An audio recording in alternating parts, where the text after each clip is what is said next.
जम्मू कश्मीर के पहलगाम में हुए आतंकी हमले ने न सिर्फ पाकिस्तान की सेना, पाकिस्तान की सरकार की सच्चाई दुनिया के सामने रख दी है, बल्कि पाकिस्तान के उन चेहरों को भी बेनकाब कर दिया है जो सेलिब्रिटी कहलाते हैं, जिन्हें भारत में प्यार मिलता रहा है और भारत के प्रति कभी वो अपना प्यार जाहिर भी करते रहे हैं। लेकिन आज जब बात आतंक की आई है तो वो आतंकवाद के समर्थन में खड़े दिख रहे हैं। इन्हीं में से एक है पाकिस्तान के पूर्व क्रिकेटर शाहिद अफरीदी। शाहिद अफरीदी को अब भारत के पूर्व क्रिकेटर शिखर धवन ने करारा जवाब दिया है। शिखर धवन ने बाकायदा सोशल मीडिया पोस्ट पर एक संदेश जारी किया है और लिखा है कि शाहिद अफरीदी और कितना गिरोगे, नीच तो हो और कितना गिरोगे। दरअसल 22 अप्रैल को पहलगाम में आतंकी हमला हुआ। 26 सैलानियों की उस आतंकी हमले में मौत हो गई। पूरी दुनिया इस आतंकी हमले की निंदा कर रही है। भारत में आतंकवाद के खिलाफ एक्शन की शुरुआत हो गई है। वहीं पाकिस्तान की सरकार, पाकिस्तान की सेना लगातार ये कह रही है कि इसमें हमारा कोई हाथ नहीं है, जबकि तमाम सबूत यही इशारा कर रहे हैं। वहीं शाहिद अफरीदी ने जो कहा वो मैं आपको बता देती हूं। एक पाकिस्तानी टीवी चैनल को इंटरव्यू के दौरान शाहिद अफरीदी ने कहा कि भारत की सेना नालायक है।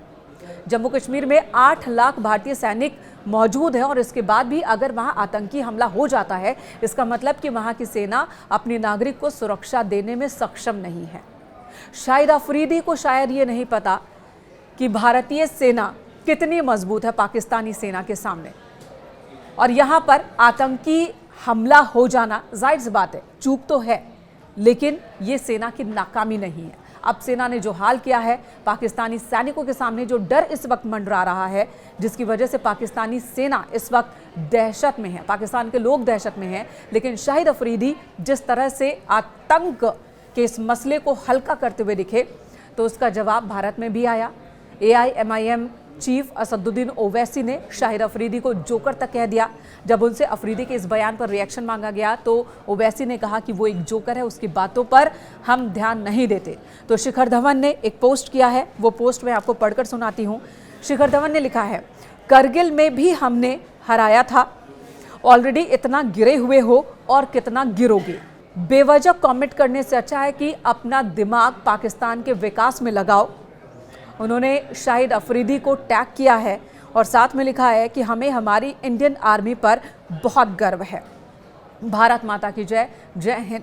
तो इस तरह से शिखर धवन ने करारा जवाब दिया शाहिद अफरीदी को, और अफरीदी को भी पता चल गया होगा कि पाकिस्तान में रहते हुए भी वो भारत के खिलाफ कुछ भी कह जाएंगे और उन्हें जाने दिया जाएगा, ये मुमकिन नहीं। इस तरह से शिखर धवन ने शाहिद अफरीदी को करारा जवाब दिया है। शाहिद अफरीदी ने न सिर्फ भारतीय सेना बल्कि भारतीय मीडिया पर भी सवाल खड़े किए थे और कहा कि एक हमला हुआ और 1 घंटे के भीतर ही भारतीय मीडिया बॉलीवुड में तब्दील हो गई। तो इस तरह से मजाक उड़ाया था उन्होंने आतंकी हमले का, जहां पर 26 लोगों की मौत हो गई। उस मामले को इतना हल्का, जबकि आतंकवाद के मसले पर, आतंकी घटनाएं जहां कहीं भी हों, उस मसले पर हमदर्दी होनी चाहिए, उस मसले पर आतंकियों के प्रति गुस्सा होना चाहिए। लेकिन शाहिद अफरीदी इस वक्त को हल्के में लेते नजर आए और उनका ये रवैया भारत को पसंद नहीं आया है।